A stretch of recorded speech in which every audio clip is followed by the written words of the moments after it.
Welcome back to the Captain Sandy and Leah Rae show. And I personally am so excited about this episode because we have a very special guest joining us, Braunwyn from the Orange County Housewives. I am from Orange County, and I just adore this woman for so many reasons that you will find out why. So, Braunwyn, thank you so much for joining us. I'm so honored that you're here and to be on one of our first episodes. Yes, thank you. I mean, I'm so excited. Both of you, and I have said this so many times, both of you have saved my life. Like, if you ever need anything, if you need a kidney, my liver probably needs some help. But if you need a kidney, I am there for you. You guys saved my life. And when, I needed you, you picked up the phone. So this is like the least I can do. Aw, That's so kind. well, it was definitely meant to be because I remembered seeing you at BravoCon. You know, you light up a room, met your husband, Sandy's all over the place.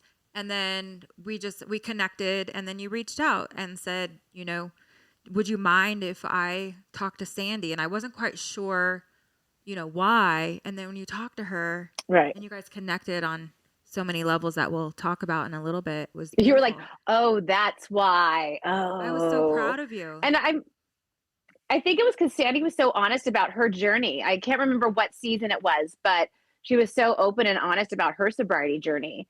And I was in this moment of, what do I do? I'm on reality TV. Can I film it? Who do I talk to? I don't trust anyone, Sandy, I can call Sandy. Like, I just knew, wait, she's sober. I know her girlfriend. I have someone to reach out to. And I had, those words you said to me, you had and I don't even know if you remember them, but they were the words that changed my life. You had no problem getting drunk on TV. Why are you having such a hard time getting sober? It's because of accountability, and that accountability has, one day at a time kept me sober for 2.5 years. Aren't you living a life beyond your wildest dreams? Not today, no. That's honest. Today I broke up with my girlfriend. My relationship with my ex-husband just pivoted drastically. Since I talked to you 24 hours, my life has completely imploded. To the point where my mom had to come over and take care of me. I was shaking last night. I was shaking. And not knowing how I was going to get through the next 5 minutes. But what I didn't do is drink. That's, and that to me is everything. Yeah, they say don't pick up if your ass falls off, right? I'm so sorry, though. And I lost both butt cheeks yesterday. I'm sorry. I can laugh at it because I don't know what else to do because I've cried enough in the last 24 hours. But I was really sideswiped by two very important people in my life. I'd found out both of them had been lying to me about very big things.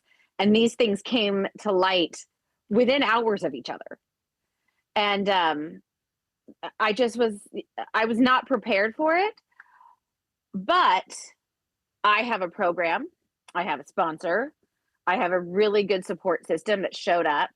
And I can honestly think that my first go-to 2.5 years ago would have been get hammered, go out, make bad choices. And it was go work out, play with your kids. I just got back from, I've been at the pool with the kids all day.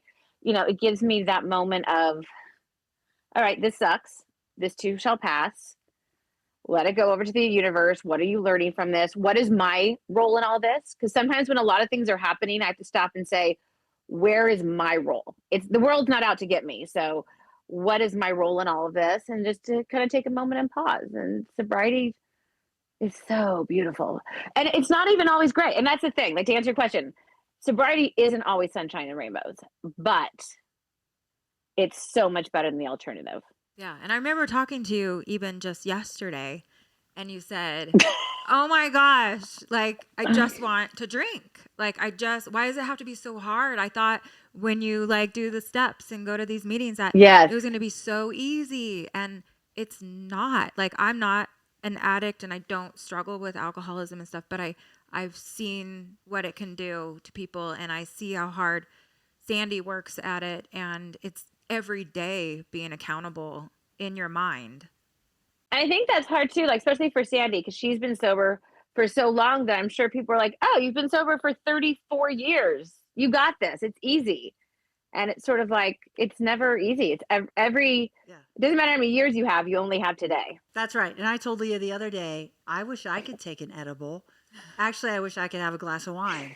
I wish I could smoke a joint, but I can't, because sometimes you just want to take the edge off, right? But taking the edge off for me takes it to a whole different level, jails and institutions and possibly death. And I know that, like, my life has been spared so many times. And there are so many people out there that are sick and suffering. And I like to always say this.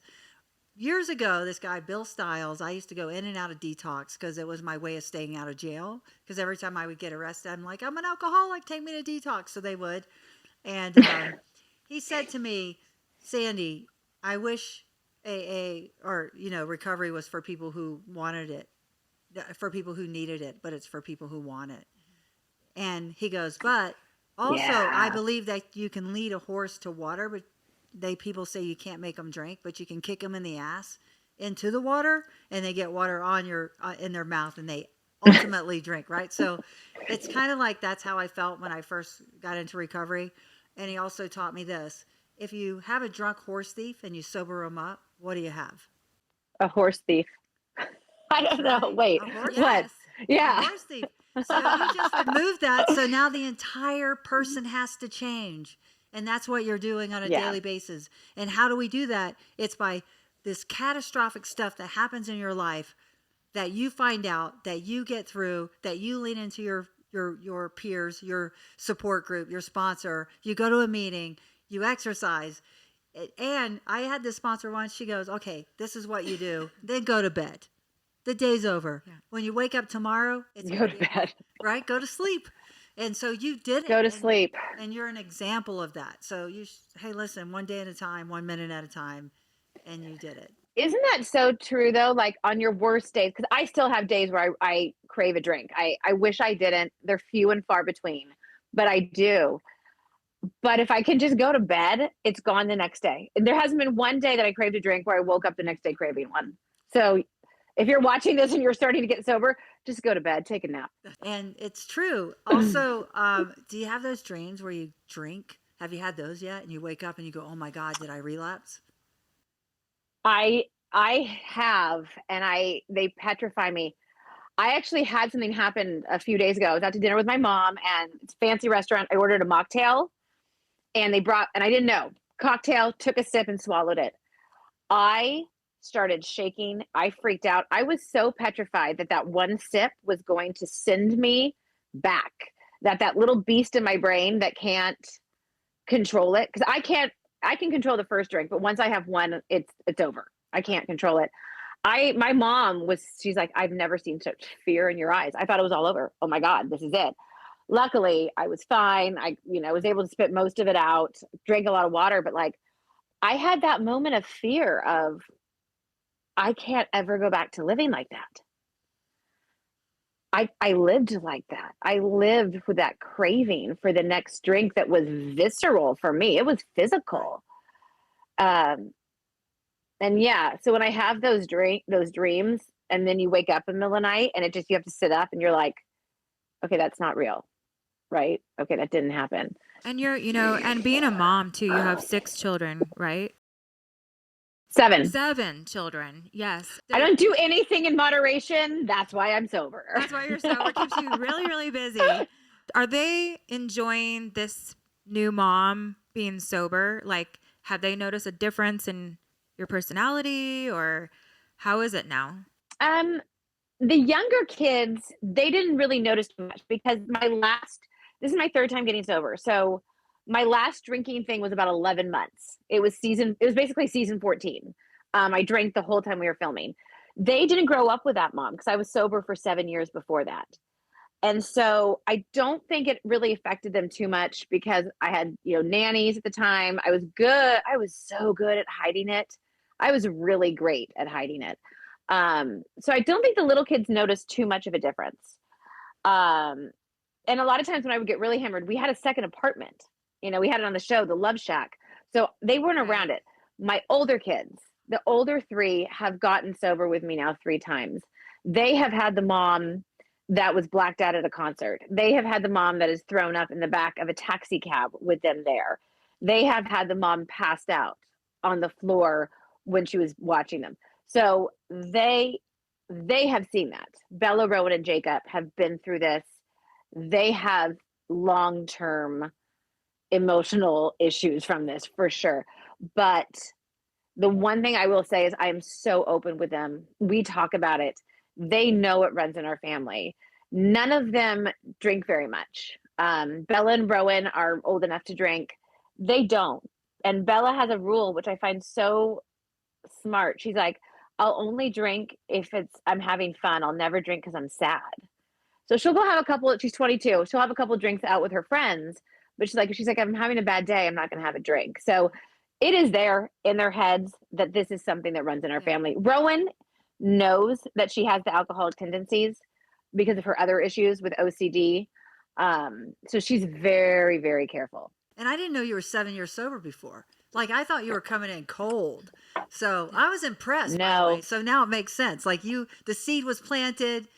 Once the seed's planted, you know the way out. So, wow. Okay. That makes total sense. And your mom works in addiction. Like, and that's how hard it is, right? Yes. Like, yeah. So you're surrounded with, you got a safety belt around you. I am very blessed that I have the family I have. I have such a good support system. I'm like, my older daughters, we've had some tough years, but my older daughters are my best friends. My mom and I are so close. My sister and I are so close. My brother, my dad. I am so lucky. That's awesome. I am so in awe. So how long have you been sober now? 2.5 years. So January 30th, 2020 was my sobriety date, which happened to me. My 20-year wedding anniversary was spent detoxing on a plane. wow. Not pretty. Right. Yeah. Yeah. Wow.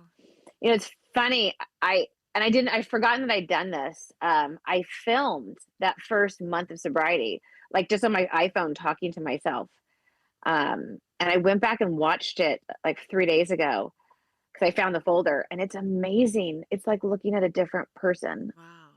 It's amazing. I'm glad I did. I might do something with that someday, but it was crazy to see those first hours, days of sobriety. Yeah. I mean, what a difference. Honestly, I wouldn't want to see myself. I'll tell you that. Like, I was always in trouble, and it wasn't glamorous. You're pretty glamorous, right? So I wasn't that. It wasn't glamorous. It was sad. It was sad. It was just me crying in bed. It was sad. And sobriety is so, like, we have sad days and moments, but sobriety is so beautiful. I agree. We know this. Yeah. And the best conversations, right? Leah's met all my friends. So most of my friends, well, I'd say 90% of my friends are sober and, in recovery, because that's who you want to hang with, because it's like-minded people. You have like-minded conversations. It's all about checking yourself, right? So, like, I love what you said. It's not about what they did. It's about how you respond and what you do. That is awesome. Yes. You know how many people want to point the finger at everybody? Like, that's like self-leadership. I talk a lot about that. I learned that there. And that's awesome that you did that. Like, how many years does it take people to learn that? We have this edge on life. Yeah. We do. These 12 steps, they're incredible. They change lives. And if you practice them, people gravitate towards you because you're a light. You're like this beacon of happy. People, my soul is happy. Even in the hard times, I always say thank you, because I know it's a learning curve. Yes, there are times where I wish I could smoke a joint and have a glass of wine, but on the other side, on the flip side, I thank God I don't. I told Leah, even when we get into that fear and we start getting afraid, I always look at my history. I look at my history, and it's only gotten better. I may have had some dips, but it's only gotten better. And that's what's incredible. And the hope that we get from working this program is internal, and it permeates through our skin to other people. So one word my sponsor asked me, she goes, first step, how did you feel? What was the word? I said hopeless, right? I felt like a hopeless person. Hopeless state of mind and body. I don't feel that way anymore. I have hope for the world. You know what I mean? I wake up every morning She I wakes feel up good. I feel fine. Oh my I God. feel I'm like, can I this. just have my coffee right now? I go, good morning, world. Okay, I don't do that. I do not wake up. I wake up more like Leah. I'm like, coffee? Coffee yeah, what? coffee. I have taught my kids how to make it so they can bring it to me. I Because I'm just love like, that. I bring Sandy coffee. I bring her cups of coffee. She does. One morning I woke up and it was there. And Just I'm like, there. Yeah. Leah always wakes up before me. how long have you guys been together now? What, 3.5, going on year 4. Going on year 4. Yeah. And I love your story too. I don't know if you guys have talked about your story, but I love that like you guys met. I love that you just said, I'm gonna give up everything for this woman that I love. Like it's such a beautiful love story. Yeah. It is. Actually, on I one love of our that. first episodes, we'll share our story and how we met, because we get that question asked a lot. Yeah. And I love how you represent, the LGBTQ community and your children and what just everything your family stands for. I just did a thing with my daughter earlier today about what she goes through in her life and anxiety, and it's just the openness is the beautiful thing, and that's why I love her friends, because it's just raw and real. There's no pretense. And they've lived the life. They've hit rock bottom, and I think if you haven't gone through that, it's really hard to share any advice because you haven't done it. Yes. And we have the Yeah, loudest laughter, like the laughter that comes out of those rooms. And Pink sings a It song. is. And I always say to Leah, I've already seen the bottom. I have nothing to fear. I love all her music. I feel like I listen to her music and I'm like, yes, the party's over and this and sober, and I'm like, oh, I love you, I hate you. I'm like, oh my God, every song I feel it. I had a mom in my neighborhood find me on Instagram and DM me, hi, I saw you at the pool. I have a lot of kids too. I'd love to go like take the kids to the park. And so I couldn't help it because like I spend so much time at AA meetings where the conversation is real and honest. I said, okay, just so you know, I'm really bad at small talk. Is that going to be a problem? Yeah. Like, you're like, cut to the chase. because I've realized, like, even in my normal life, I'll run into a mom I don't know at the pool, and within 5 seconds, I've gone deep. You know what I mean? Yeah. It's like, what's your real story? I'm not going to talk about the weather and what schools and like, I don't care. Like, that's not like, how are you? How are you handling this? How is your mental health? And like, either they run away from me or I leave with a best friend, like it goes two ways. But I'm like, I'm just going to be honest about this from now on. If small talk is your thing, I'm probably not the person for you. Yeah. Well, 'cause you have Like if you want to have like a real conversation and expect me to like, because I'll put it all out there, I can't help it anymore. Like Yeah. I can't pretend to be okay when I'm not. And I can't, when I am great, I'm great. So it's just, hi, this is who I am. If you want to have real conversations, give me a call. Yeah. I love that. So what do you have to say for people out there who are on the fence? Am I an addict? Am I an alcoholic? I actually spent my day to day with someone that was having that, another mom that I know.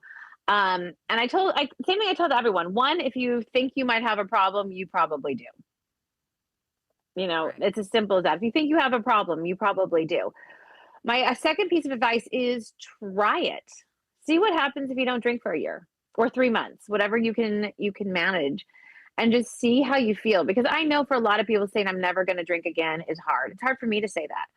Be like, I'm not going to drink today and see what happens. My other piece of advice, I don't know why people are so scared of AA meetings. I mean, I was too, but like, just go. They're not scary. They're so fun. Mine has a smoothie bar. Does it really? That's You Orange know, like, County. yeah, at the Canyon Club. Right It's on. like, it's so pretty. It's beautiful. Like it's not. Go. Just try it. Maybe you won't like it. Maybe you will. But I have never in my life met one person that's gotten sober and regretted it. Right. No one, like, never. I've never happened. No, addicts, alcoholics, we like to feel good. That's why we made the choices we made. None of us would stay sober if it felt bad. Period. I like feeling good. I love that. I like being happy. Would you ever consider being Yeah. a leader in a program or starting your own program, AA program, or open up a building or a space? I don't know if I could open up a building or a space because I think I'm going to end up broke after this divorce. But Oh, turns out being a stay-at-home No. mom for 27 years was not the wisest choice. I would love to be a sober companion. I would love to take what I do because I on Instagram, if you message me on Instagram, I will talk to you. I will video message you. I will check up and see how your first meeting went. You know, I care about your sobriety. Even if we've never met in person and you live in Scotland, I care about your sobriety. I give what I got. And what I got from you, what I got from Captain Sandy, what I got from a lot of other people in my life, I give that back. So I would love to be like a sober companion, a sober coach or something, because that's what fills me up the most. I love the connection. I love sharing the message. And I love that look in someone's eyes when they get sober, but no, that look when after they've stopped drinking, they get sober. And you can see it, the switch that comes on when they finally get it. Yeah. I live for that moment. I I love that. that. Yeah, that's awesome. Yeah. I love that. Yes, and we appreciate your time. Yes. And I want to see that course. smoothie bar. Leah, we have to go to Orange It's County. Newport Beach. That's my home, you know. I'm from there. Yeah, it's in Laguna. It's not in Newport, it's in Laguna. Oh, And so- I was actually talking to my friend today because she relapsed. And I said, you know what? In the beginning, just go sit down. Don't get out of the chair. There's meetings all day long. Just go and hang out, you know? You won't drink at an AMA meeting. So if you're having a bad day, just pack a snack and go. I love yeah. that. So I love that. And also, our theme of this is do the next right thing. What would be your next right thing? In everything you're going through.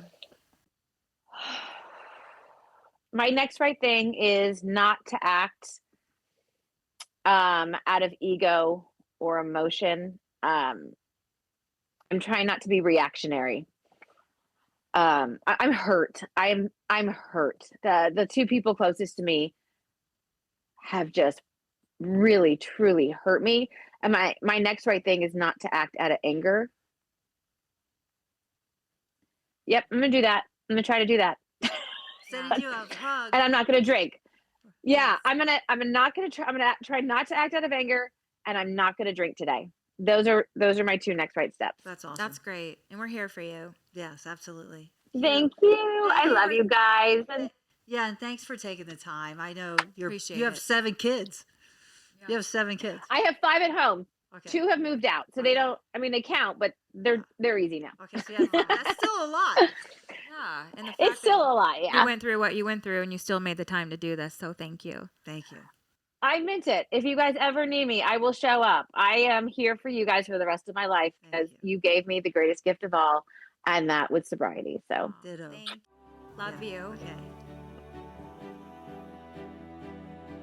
Nothing's gonna hold